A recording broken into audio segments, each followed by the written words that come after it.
Hey, what's up everybody? Video 44 coming at you with another video. Alright, so I was listening to Trevor Lane this morning. He was talking about Jeremy Grant situation, as we talked about yesterday as well. And you know, he kind of brought us back around to a space where I'm kind of convinced maybe we should pass on Jeremy Grant depending on how the price tag. For one, his contract, as we understand it to be, is a bad one. He's a player who's probably going to be about 34 years old or something like that, close to it. At the end of that contract, probably making like almost $50 million a year. And while that, in the context of the contracts that are being signed right now, may not be the worst thing in the world, for the context of our roster, which he would be our third overall best player and third option in theory, probably isn't the best investment for that option. So that's one thing. And he's not a great rebounder. You're going to be essentially sending out Rui Hachimura. And in the conversation we had yesterday, maybe Vanderbilt, who is a fantastic rebounder, and bringing back a guy who's just slightly better than Rui Hachimura with some of the same weaknesses. Plus, the fit is the same as Rui Hachimura's fit in my mind's eye, because really you can only play Jeremy Grant probably one position, which is the power forward position, especially as he starts to get older in age.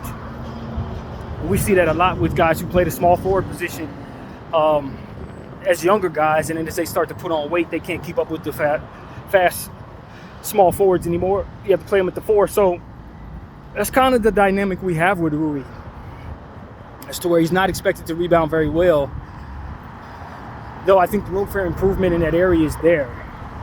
I don't think Jeremy Grant is a bad bet to be a fantastic shooter, since, as Trevor pointed out, he's shot 40% for the last 2 years straight, but the usage does go down. I'm taking a lot of his pointers, of course, so I encourage you guys to watch his content. But the usage goes down when he comes to our situation as the third option versus what he does in Portland. I think overall for Portland, they want to rebuild, so it's going to be about getting young talent and picks and whatever moves they make. Otherwise, it's not in their best interest to probably make a move. But if I'm sending out Rui Hachimura and I'm bringing back somebody who has his similar strengths and weaknesses and fit, just older, I don't know that attaching anything to that really makes any sense for me as a Laker fan. And we talked about it yesterday, but I wasn't aware of some of the details of his deficiencies rebounding the ball at all. I figured he was a good rebounder for his size and height. I remember him being a decent rebounder, but apparently the numbers tell us that he is actually deficient in that area. So it's like, okay, I got that problem with Rui. He's a 40% shooter, so is Rui. He can only play the four, so can Rui. So it's like, why am I moving Rui and plus assets so I can bring back an older version of Rui, which is essentially what we're finding out Jeremy Grant is. He's not going to really do much more than what Rui does, other than maybe putting a little more pressure on the rim. And as far as I could tell, Rui's in a position to get better. Jeremy is exactly who he's going to be, if not getting worse because of wear and tear and age. So for me, it's like, nah, that no longer makes as much sense now that I listen to Trev break down what comes with Jeremy Grant. I don't think the upgrade is worth the price tag. In fact, I think our piece is probably a better bet to be a better contract for our situation. So if I want to make a move just to be making a move, can I argue that Rui is a downgrade from Grant? Sure, I could probably make that argument, but not a significant one. And based on what our needs are, he doesn't create the flexibility necessary for us to be pleased about what it is that we're ultimately bringing back, especially if we have to give up plus assets in order to do so. It was mentioned that Portland wants 2 first-round picks. We already know that's out. There's no way in hell I'm giving up even 1 first-round pick for that situation if Rui's going out. No. And from what I understand, they don't want D'Angelo Russell. That's not surprising to me.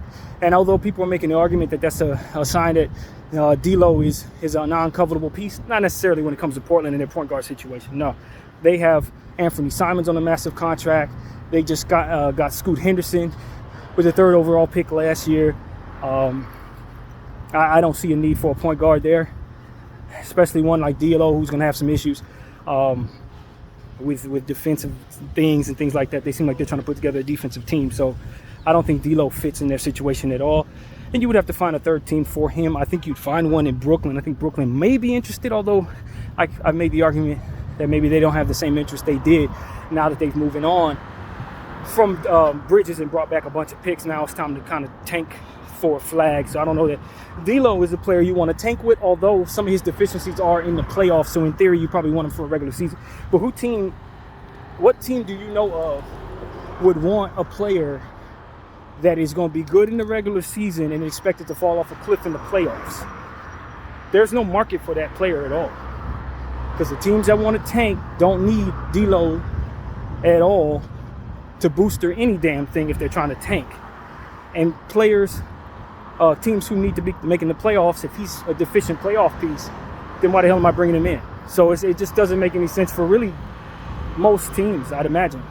I'd have to break down each and every team outside of ours, but I don't see a market for D'Lo when you put it in that context, especially when you consider most of these teams really do have point guards in place that they either believe in or are content with, and don't want to bring somebody who's expiring that they're going to have to pay, which D'Lo is, for really any reason. Now, if you reimagine his piece, which I've done on this channel a couple times, having him as a microwave scorer, backup 2, starting 2, depending on how defensive your point guard is, he could potentially be a good piece, but in a different way than what people are imagining him to be. He doesn't necessarily have to be a starting point guard in my mind. He could very easily be a backup 1/2 that gets upwards of 25 minutes a game based on the switching back and forth of those two positions that he plays. But that's not the role that we have him in. We need a point guard. And if we move on from him, we don't have one. If we keep him, we're asking him to be that. So it's in the Lakers' best interest to try to be very careful with D'Lo. The fact that you could probably get this Grant deal done without D'Lo is not necessarily a negative to our situation. That's not necessarily a negative.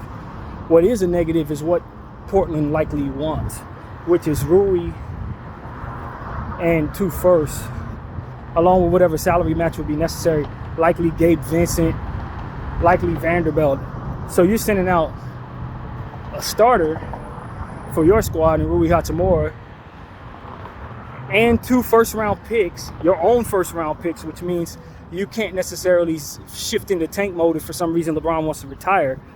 You're not going to get anything for your ineptitude those years.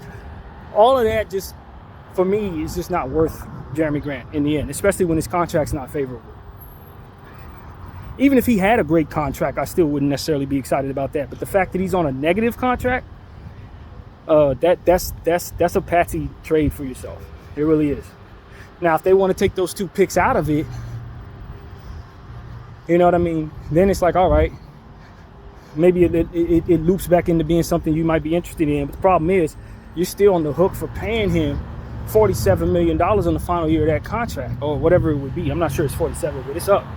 It's up there. Do you want to commit to him at that at 34 years of age? The answer is of course not. And neither will anybody else, so it's going to be hard to move. So for me, I have been convinced after further content watching in regards to the situation to back all the way out of that. And I told you guys yesterday I could talk myself out of it anyway. But now I think Trevor Lane has done that for me. I'm not necessarily excited about bringing in Jeremy Grant at the price tag that it's going to cost, nor bringing back the contract that's going to eat up a lot of our cap. It ain't worth it for me to upgrade Rui slightly. That's an expensive slight upgrade. Only for it to bring back some of the same problems. What the hell am I doing that for? So you trying to tell me I got a younger Jeremy Grant and I'm trading him and assets for an older Jeremy Grant? Why don't I just hold on to Rui and see him turn into Jeremy Grant? Like, if that's what he's going to be anyway, why do I need to move on from Rui? That makes no sense when you really consider it. So I was pegging Jeremy Grant as somebody who could get 12 and 13 rebounds on a good night. If that's not what he can bring to the table, then I don't need him. If I'm being completely honest with you, I don't need him. And I'm not saying that we're deficient rebounding the ball, but I don't want to become deficient rebounding the ball. I still think that Rui Hachimura can improve as a rebounder. I don't look at a 30-year-old basketball player and say he can improve at any damn thing. He is who he is. He's going to be, and if you're happy with that, cool. If you're not, that's on you because you picked him up. So for me, after further conversation, I have now backed away. I thank Trevor Lane for making that content. Because last night I said I would do it without the picks. But at this point, I don't see any reason to do it, even with the picks, because the contract is trash. You know what I mean? That's what it really comes down to. If I'm bringing back a contract that I know I'm gonna likely want to get rid of in 2 years, and it's on a 4-year deal, and I know it's going to increase in pay every year for a player, in exchange for a player who pretty much does the same thing that he does, but on a good contract, one that I signed him to. Yeah, now why the hell am I moving on from Rui in that situation? For a worse contract on an older guy that does the exact same stuff, that doesn't make any sense when you really break it down that way. And so I'm glad it was, man, and so that's really what it is for me. I'm not interested in giving away picks. If anything, I'm trying to bring back picks so I can move them in that way, not giving up my own picks. You know what I mean? I don't end up potentially giving away a pick that could ultimately be attached to my own success or failure. You know, if the Lakers fall off a cliff with LeBron James now being 40 years old playing in the summertime, I want a pick to represent what we do to be in the war chest when it's time for us to draft. And if I'm moving anybody's picks, it's going to be somebody else's picks that represent their year, not my own. That's an entirely different and more expensive, valuable pick. And I think the market is hoping that we give it up as if it's any old pick is any old value. And no, the Laker pick is one of the more coveted picks, especially the post-Bron, in theory, picks are probably some of the most coveted picks in basketball. So that we have them means they're very valuable. And that we move them means that we're moving on from something that everybody wants. Not the smartest thing in the world when you consider it. So I'm considering it. And, you know, I do think that the Lakers should be looking for opportunities to bring back the value of first-round picks. Now, if you're not going to get back first-round picks, that's one story. That's not necessarily what I'm saying. I'm saying 2 and 3 second-round picks that can ultimately be worth the same amount as a first-round pick. You want to bring back something that you can trade for a first-round pick. Now, is that possible right now? It doesn't look like it. But what I'm saying is if I'm canvassing the league for anything, it's opportunities to get back that kind of value. Not necessarily trying to give up my own picks for any reason right now. I don't foresee a current trade situation that's worth me giving up any of my own first round picks as the Lakers. Now, if I'm other teams with a bunch of picks and other people's picks and all that, totally different conversation. But as far as us only having 3 left and what we have on the horizon with an older Bron and an AD, I just don't see why you wouldn't want to see the urgency of holding on to your own picks. Just like everybody else has the urgency of taking them from you in trade, so should you have the urgency of holding on to them. For the same reason they want them, because they're great picks. You know, they really are great picks. If ever you're going to look at a situation and say, okay, that team is going to suck soon, it's ours, unfortunately, with an older core. You know what I mean? Like, that's literally the truth. So while everybody wants our picks, we need to stop, look around and say, we have them. We have them. We have the picks everybody wants. And the reason why is because it's a good chance those picks are going to be excellent picks. As in first overall, second overall, third overall, fourth overall picks that particular year. Why the hell are you moving that? I'm not moving that. I'm trying to get that from you if you're anybody else other than the Lakers. So it's like the Lakers need to just calm down and understand, the picks that you're willing to give away to make this team marginally better are picks that are likely going to be the future of your franchise. And LeBron James is leaving. So that's it. That's the only thing that we really need to be concerned with. I understand that everybody wants to seize the moment on the team that we have right now because it could probably win if we put the right stuff around it. But just like we understand that urgency, so does the field understand that urgency and wants to exploit it. So any trade that you make, it's likely going to be to your detriment because of that dynamic. And we've talked about that a couple times, but it needed to be worded that way. You feel like you need to hurry up and put something around Bron and AD before they retire, and the field thinks that of you. So it's going to make you pay more than you probably normally would based on that urgency. So it ain't no deal that you're going to make that you're going to win. Not if GMs know what the hell they're doing. They're not going to allow you to win any trade. In fact, they're going to make damn sure that they don't allow you to win those trades so that they can capitalize on that value of your urgency. So it's like, there's no reason for the Lakers to really be doing anything. And you really consider it, if the moves that we're making are not going to make us marginally better, then we need to accept the fact that we're as good as we're going to get and appreciate the fact that we have some of the most valuable picks in the league while being in whatever we are. And if we find ourselves in a situation where somebody gets hurt, those picks can then help you if you feel the urgency to keep winning for one of the other stars that isn't hurt. Or if for some reason everything goes right and those players are playing great, maybe at the trade deadline you can look up and see how valuable those picks could potentially be then to improve, to get yourself over the top. But in the event that you feel like you're good enough, then you won't necessarily need to make a trade. So in the grand scheme of things, I don't really want to make a move. I really don't. I think that for the betterment of this year's roster, it would be an urgency in place to make a move. And if your goal is to capitalize on LeBron James' 22nd year, whatever year this is in his career, then you don't give a damn about my future as a Laker fan. But my urgency is always to preserve value based on what has already been mortgaged. That's my thing. And if I know that what I'm bringing to me, I'm either not going to be able to trade or will refuse to trade upon the need to, it's no sense in bringing that to me.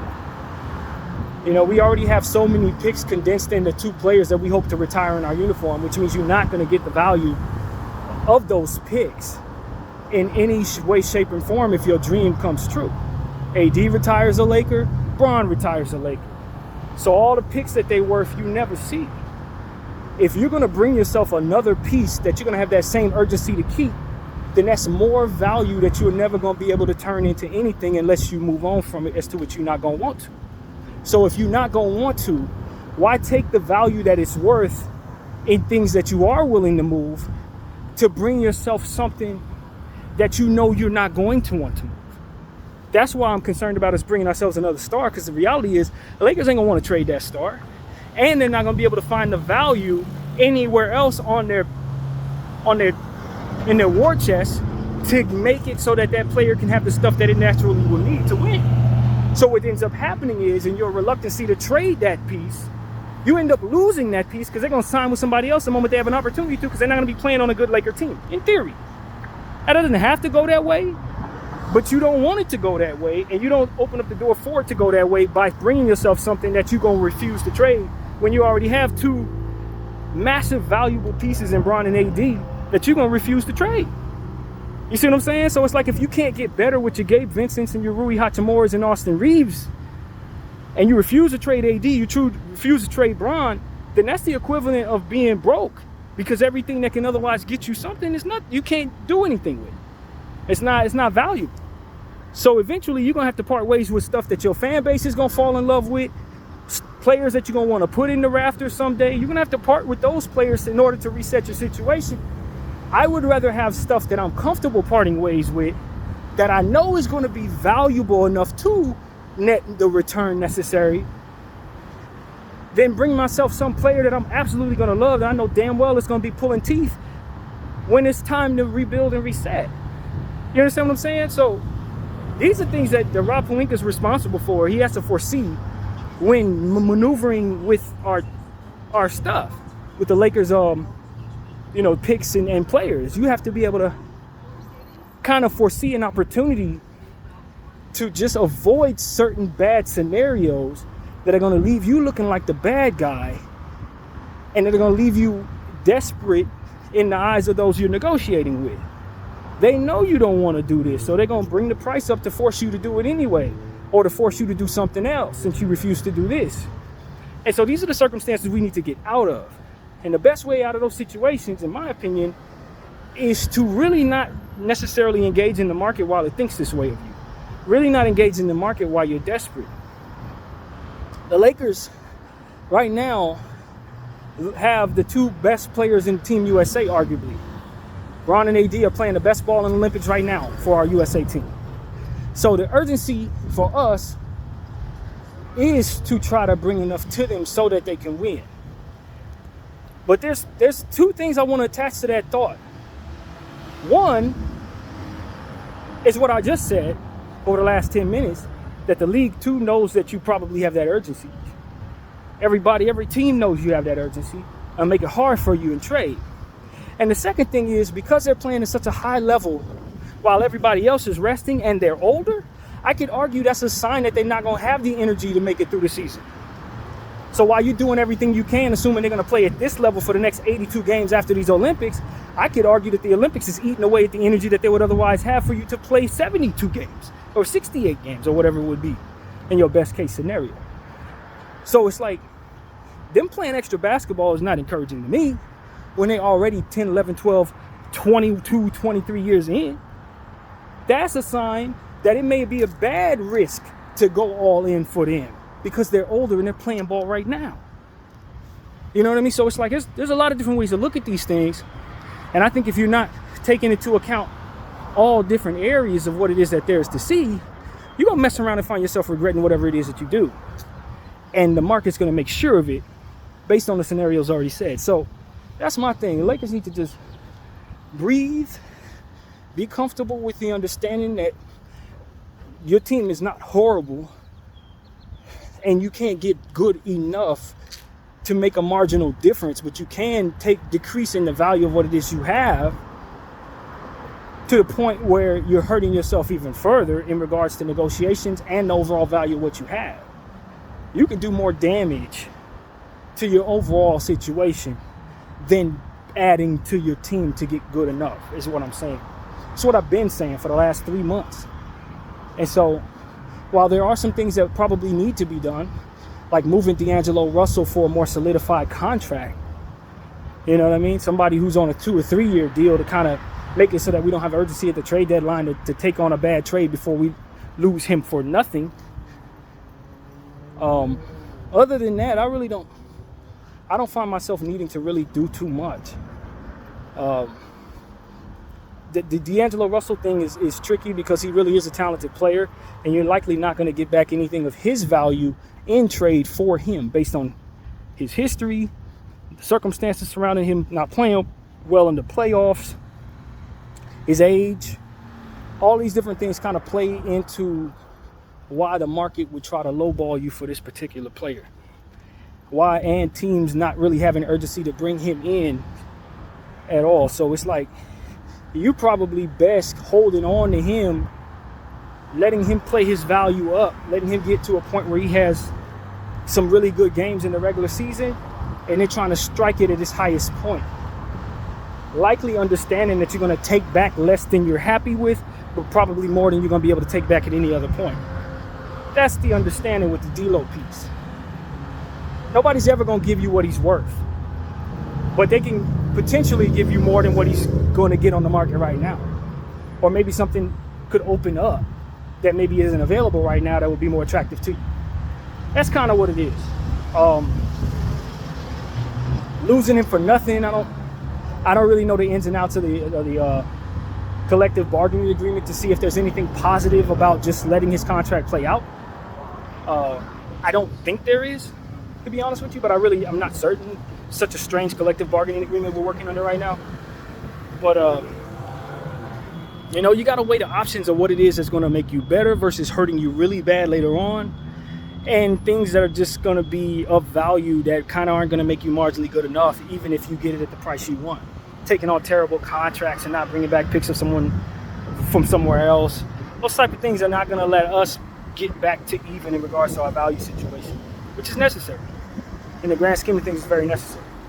So that's really what it is. The Lakers, like I said, if they make the wrong moves, it's going to force them into an unnatural rebuild, which is what I call it.